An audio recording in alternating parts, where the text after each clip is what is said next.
Keadaannya lagi belum mandi, belum makan.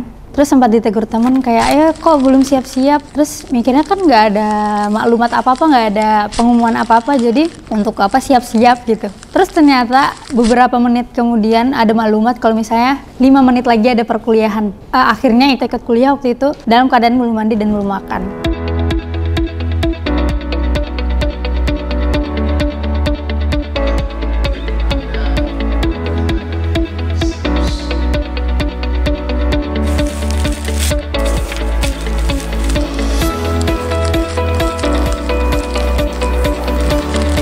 Di luar dari ekspektasi banget, melebihi apa yang sudah saya angan-angankan ya. Sangat kaget sekali karena saya merupakan mahasiswa yang baru pertama kali merasakan perkuliahan yang namanya pemikiran, apalagi pemikiran-pemikiran Islam.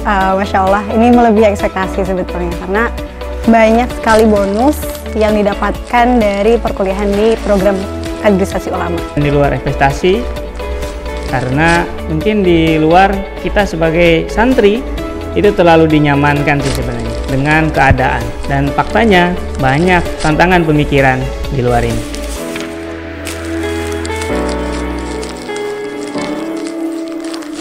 Iya, ada.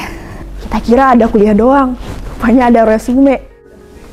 Resume itu melatih menulis dengan apa yang disampaikan oleh dosen-dosen pemateri selama perkuliahan di PKU ini. Kuliah kemudian harus resume dan itu menjadi tantangan juga. Berarti harus serius kuliahnya, harus benar-benar nyimak bagaimana para ustadz-ustazah menyampaikan materi. Normal saja kita ketika pelajaran kemudian kita menuliskan apa yang kita dapat. Akan tapi di sini tidak hanya menulis, tulisannya harus sesuai standar. Kemudian ketika itu nanti juga dikumpulkan ke mentor. Kalau kita nggak ngumpulkan, kita nanti juga ditagih. Setiap pekan ada pengumuman siapa yang belum mengumpulkan resume, siapa yang belum mengumpulkan artikel ataupun yang lainnya. Resume kayaknya lunas, tapi sempat nunggak sebenarnya. Kayaknya sempat kredit kayaknya kemarin tuh.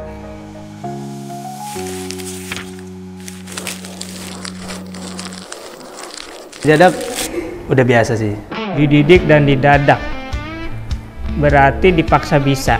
waktu kita didadak yang itu kalau kata Tan Malak kan terbentur baru terbentuk. Memang ada arahan dari mentor buat siap-siap di pagi hari supaya kita ketika ada perkuliahan kita langsung siap, dan itu juga salah satu tujuan kenapa kita diasramakan, supaya kalau ada apa-apa gitu kita langsung bisa gercep masuk kelas gitu. Awalnya ketika saya mendengar Ustadz Fatur, wah di situ saya merasa saya ini siapa gitu. Itu sangat-sangat menjadi pengalaman baru juga sih ya. Bisa menyampaikan ilmu yang sedikit kepada para ibu-ibu ya di kajian ibu-ibu.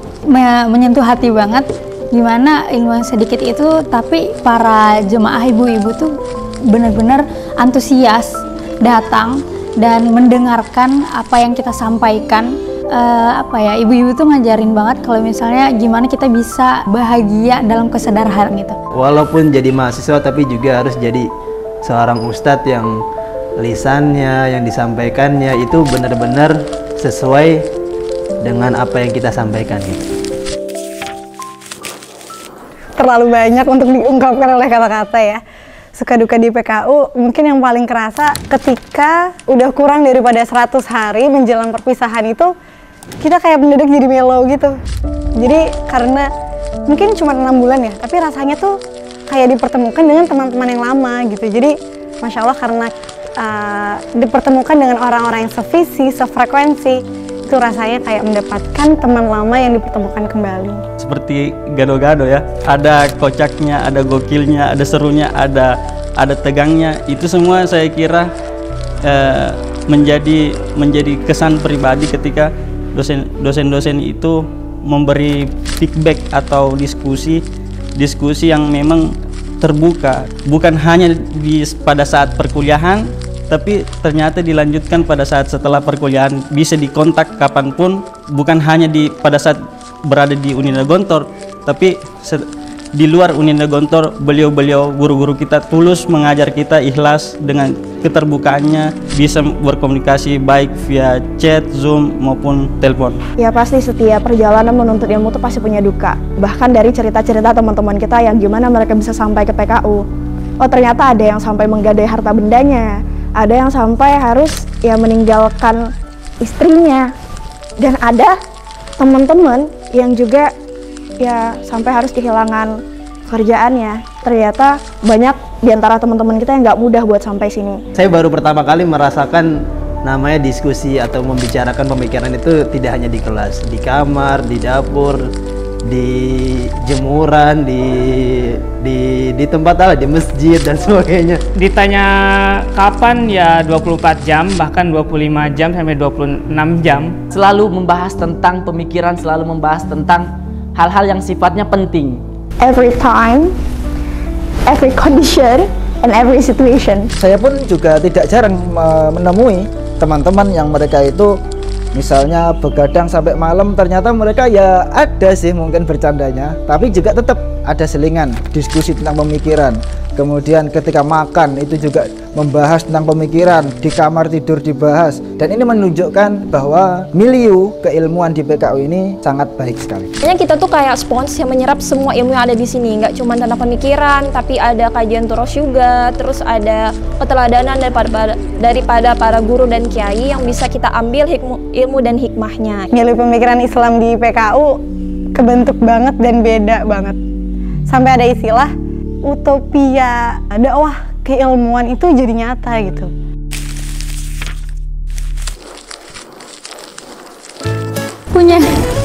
Punya sih pasti, dan kayaknya setiap orang punya ya. Kalau aku gini, biar kelihatannya mikir. Tidur kemudian sambil ngetik yang tahu-tahu ternyata sudah 5 halaman. Pada saat ngetik itu ternyata hurufnya sama semua karena ternyata tidur waktu itu.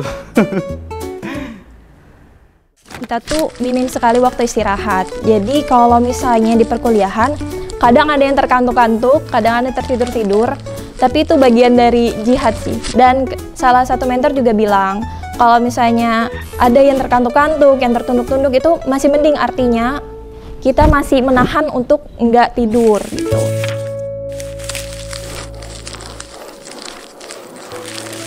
Tetap ada dan harus ada. Refreshingnya di ini sih, di jemuran, biasanya di ba'da asar. Kita di situ olahraga, entah itu senam atau apa sih, lompat tali. Lompat tali. Mungkin refreshingnya itu berbarengan dengan padatnya. Padat itu ya refreshing juga bagi kami. Ini nggak mengada-ngada ya, tapi memang ya seperti itu adanya. Namun untuk waktu khusus refreshing, benar-benar refreshing ya, makan kita nggak refreshing, tidur juga refreshing, nyuci ya itu juga refreshing sih. Ya ditambah mungkin yang lainnya ya, yang penting kita tetap jaga kesehatan dengan berolahraga. Jalan-jalan ke gedung terpadu, lari-lari ataupun olahraga. Jadi di Unida pun cukup banyak fasilitas olahraga. Lapangan bola ada untuk futsal, mini soccer, juga ada lapangan bola besar. Dan mungkin teman-teman yang suka workout, mungkin pull up ataupun yang lain, bisa tuh di lapangan basket di sebelah masjid. Itu bisa dimanfaatkan. Refreshing kita di PKU tuh untuk mengaji, untuk tahajud, untuk duha, itu yang indah sekali sih. Itu nyata banget, saya makanya itu kesan yang bertemu dengan teman-teman yang seperti itu.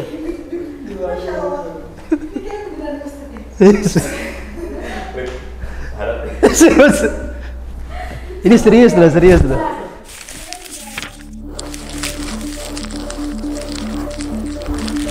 Bikin kepala kita ya mau diurut lah ya mau diurut. Panas, keringat dingin, apalagi ngomong di depan para ustadz-ustadz yang sudah ahli-ahli gitu ya. Masa-masa itu tuh bener-bener aku menemukan diri aku yang lain. Dan kalau aku lihat dari teman-teman sendiri, khususnya di Putri ya, itu banyak menjadikan orang-orang itu beda. Yang tadinya dia suka bercanda, yang tadinya dia suka ketawa-ketawa, tiba-tiba jadi murung, diem, jutek, dan sensitif. Tidak ada rasa yang menakutkan seperti yang dikira sebelumnya.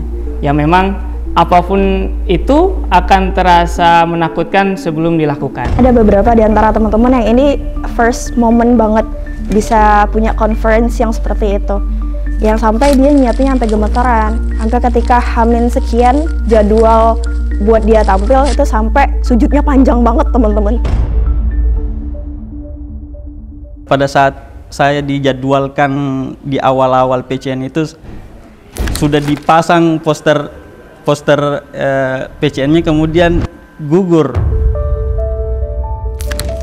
Memang betul-betul mentor itu mengamati secara komprehensif apa yang masih kurang, karena ini menjadi corak atau pandangan nanti di masyarakat bagaimana memang Gontor ini dikenal sudah dikenal di mana-mana baik nasional maupun internasional, maka itu peserta-peserta PKU tidak boleh, sangat ketat seleksinya ketika kita menyampaikan materi. Ganti judul tuh udah kayak tiap ketemu musyrif tuh ganti judul gitu. Itu jadi part yang paling ups and down-nya saya sih. Cuman di situ saya lebih berkaca ya bahwa sebenarnya PKU ini jadi tempat yang harus saya syukuri, karena ketika ganti judul itu masih ada musyrifnya, masih ada mentornya, masih ada perpustakaan yang bisa dijadikan sebagai resources.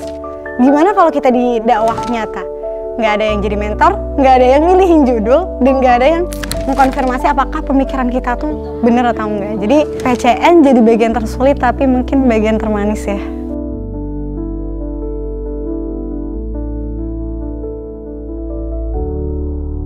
Ya sebenarnya that is not the end. Jadi PCN atau CRF bukanlah akhirnya.